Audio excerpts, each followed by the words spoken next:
remain underrepresented in all levels of management.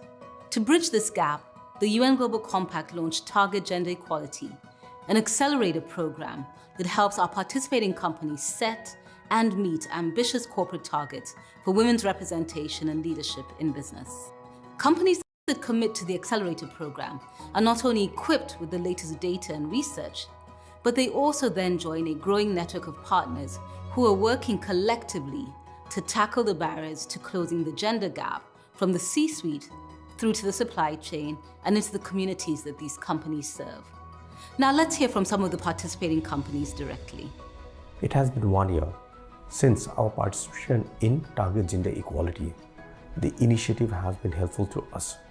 We have understood the importance of not just setting overall targets, but interim targets as well. We have seen the number of female employees in management level has increased. We are already working on how to improve facilities for ensuring better, comfortable and safe work environment.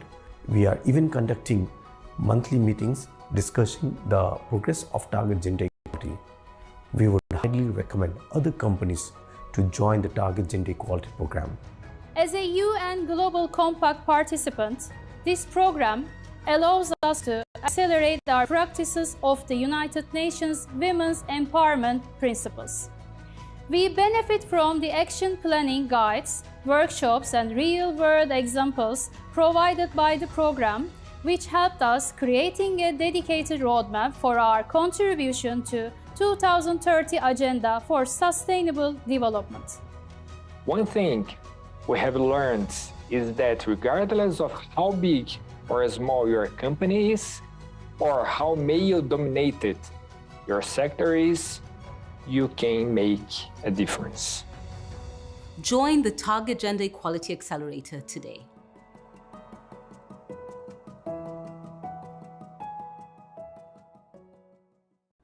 The evidence is clear. Organizations with more women in senior positions outperform those with less inclusive C-suites, yet women remain underrepresented in all levels of management. To bridge this gap, the UN Global Compact launched Target Gender Equality, an accelerator program that helps our participating companies set and meet ambitious corporate targets for women's representation and leadership in business.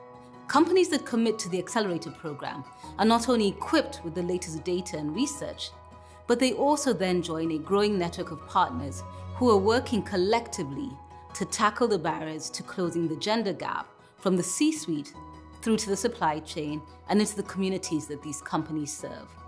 Now let's hear from some of the participating companies directly. It has been 1 year since our participation in Target Gender Equality. The initiative has been helpful to us. We have understood the importance of not just setting overall targets, but interim targets as well. We have seen the number of female employees in management level has increased. We are already working on how to improve facilities for ensuring better, comfortable and safe work environment. We are even conducting monthly meetings discussing the progress of Target Gender Equality. We would highly recommend other companies to join the Target Gender Equality program. As a UN Global Compact participant, this program allows us to accelerate our practices of the United Nations Women's Empowerment Principles. We benefit from the action planning guides, workshops and real-world examples provided by the program, which helped us creating a dedicated roadmap for our contribution to 2030 Agenda for Sustainable Development. One thing we have learned is that regardless of how big or small your company is, or how male-dominated your sector is, you can make a difference. Join the Target Gender Equality Accelerator today.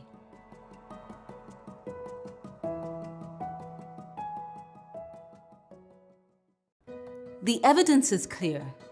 Organizations with more women in senior positions outperform those with less inclusive C-suites, yet women remain underrepresented in all levels of management. To bridge this gap, the UN Global Compact launched Target Gender Equality, an accelerator program that helps our participating companies set and meet ambitious corporate targets for women's representation and leadership in business. companies that commit to the accelerated Okay. program. Right, Elizabeth, we are ready? Okay. Ladies and gentlemen, we apologize for the cut. As we did mention earlier on, we do have load shedding, so I will allow Ms. Elizabeth from the United Nations Global Compact to conclude the session and hand over to Mr. Naika for his final closing remarks. Over to you, Elizabeth. Thank you so much, Thabang, and thank you everyone for staying with us. I hope you gained value from the previous panel discussions and tools introduced. But for now, we also wanted to give space for a final closing call to action from PK Naika here, who is the General Manager at FP&M SETA, which stands for the Fiber Processing and Manufacturing Sector Education and Training Authority. So a big title and definitely lots of different activities and leadership for gender equality at that organization. From both PK Naika and the CEO, Dr. Phelang Yende, who also wanted to be with us today.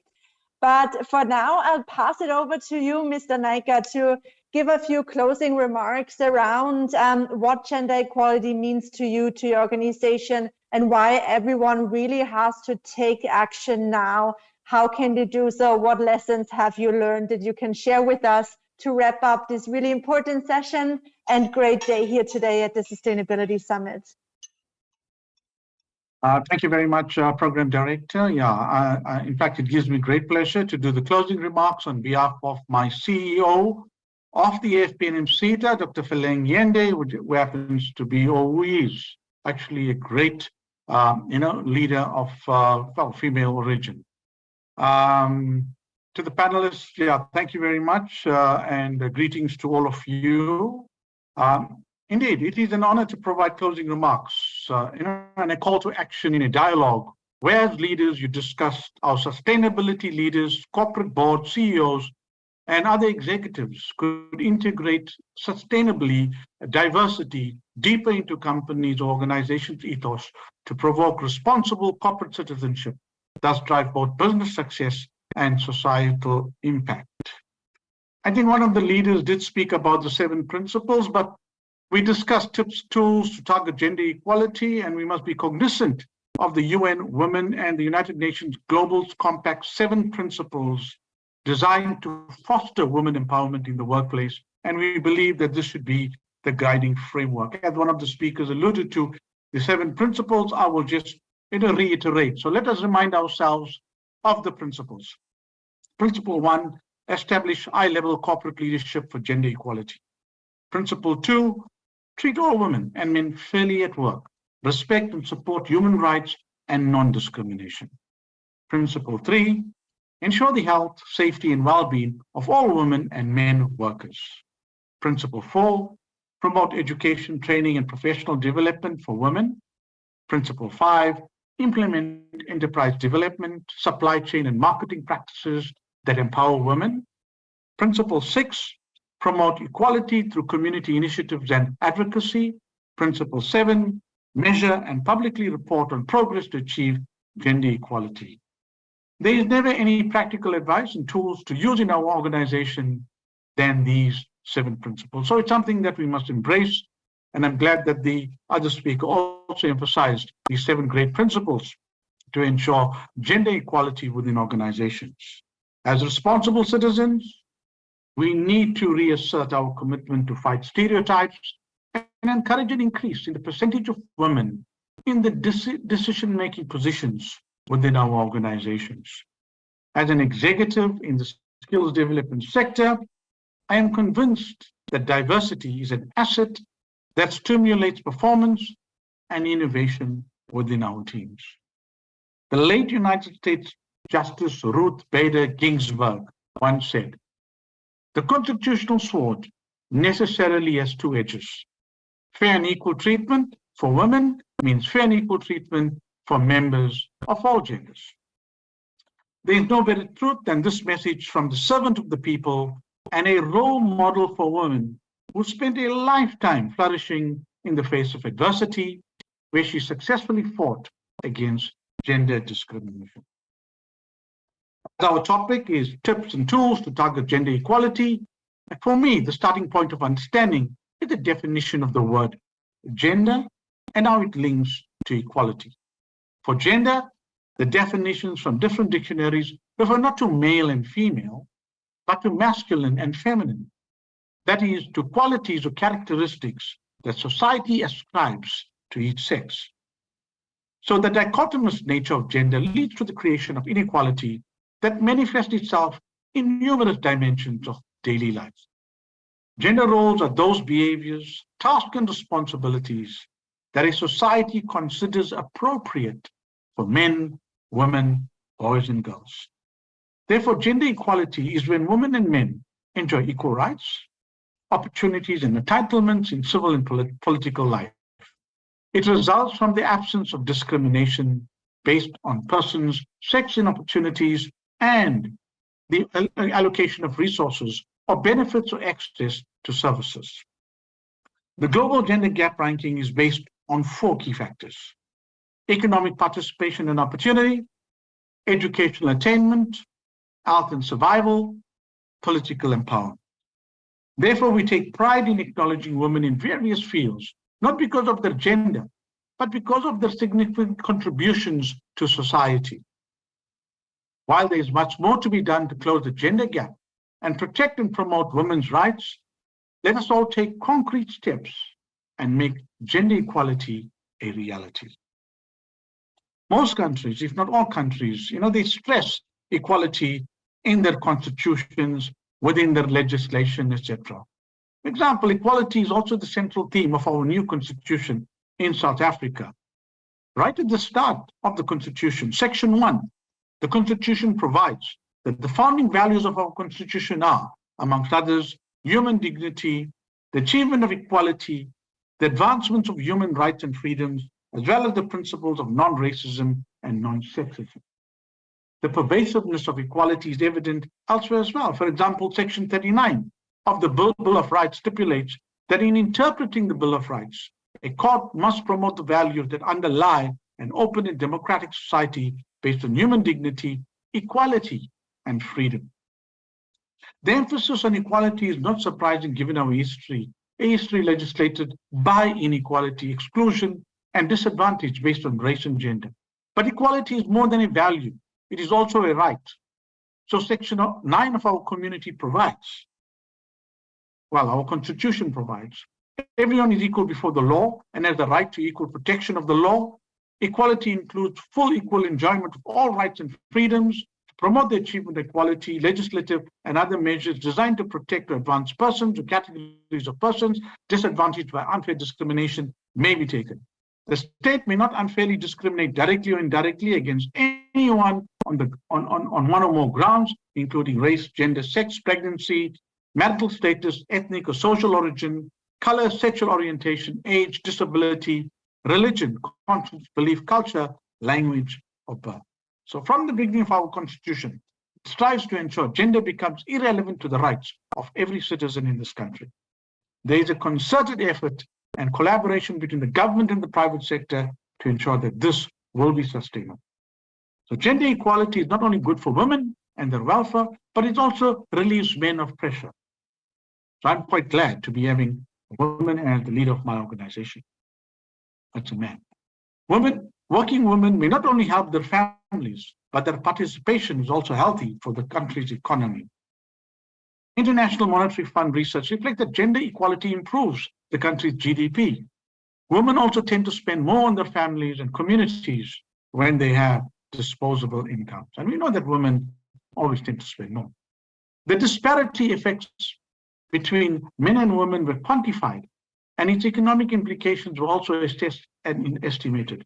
According to the study, if all countries advocated gender equality, it could add as much as $12 trillion, or 11% to the annual 2025 global GDP. So according to global research, it's now an accepted fact that gender diversity positively affects businesses and the economy. Women entrepreneurs play a critical role in economic development by boosting growth and creating jobs. With changing demographics and digitization, it is imperative to recognize the future role of women in overall economic growth. The World Economic Forum research has found that diversity in the workplace also brings about diversity in thought and leadership. Innovation has been made easier when different viewpoints have been discussed and all stereotypes have been challenged. For me, it's all about leadership. Leadership in any organization could quickly reduce the gender gap. If leadership is right, I don't think there would be any issues like gender inequality in the organization. The effects of a good leader trickle down right to the bottom. So, ladies and gentlemen, a nation that does not take care, uphold the rights, and fully support women is a nation that is not whole. Ladies and gentlemen, the struggle for gender equality needs to be waged on many fronts. And we must focus not only on the equality in law, but also taking steps to eradicate poverty. As citizens, we really need to do more. Achieving social change requires ongoing struggle and commitment from all of us in all aspects of lives. So I'd like to thank Chairperson and thank you to the panel for this wonderful topic. And look, let's hope, the gap closes very, very quickly. So on behalf of my CEO, Dr. Yende, thank you very much for this opportunity and we wish you well. Thank you very much, Mr. Naicker, but let me allow you, Elizabeth, to provide a conclusive remark for your panel. Thank you so much, Mr. Naicker. And I think you summed it up perfectly. Gender equality is not a value, but it is a right. So it's everyone's responsibility to drive it in our leadership positions, but also as activists in our individual roles, whether it's as a manager, coordinator, however you call it, level in our different organizations, to uphold the right for gender equality. Thanks everyone for tuning in. I know we had a really long day here at the Sustainability Summit, so many different insights, but we'll make sure to share the different links that we mentioned throughout this session with you, so you'll know how to sign the Women's Empowerment Principle to showcase top leadership commitment to gender equality, how to take the WEPS Gender Gap Analysis tool to help you assess your performance on gender equality across the organization, and how to join initiatives like the one I'm leading called Target Gender Equality, which is really about target setting for gender equality and developing action plans on how to meet those targets. Thank you everyone for this really insightful day, and over to you, Thabang, to wrap us up. Thank you very much to you, Elizabeth, and of course your organization, the United Nations Global Compact, for sponsoring this session and for also providing great nuggets of thought. We appreciate that. Mr. Naicker, I beg to differ that women are the biggest spenders, but though we love shopping, but we do have our limits here and there. But thank you very much for reminding us to save money. Thank you so much, and have a great one and all of the best. Thank you. Thank you.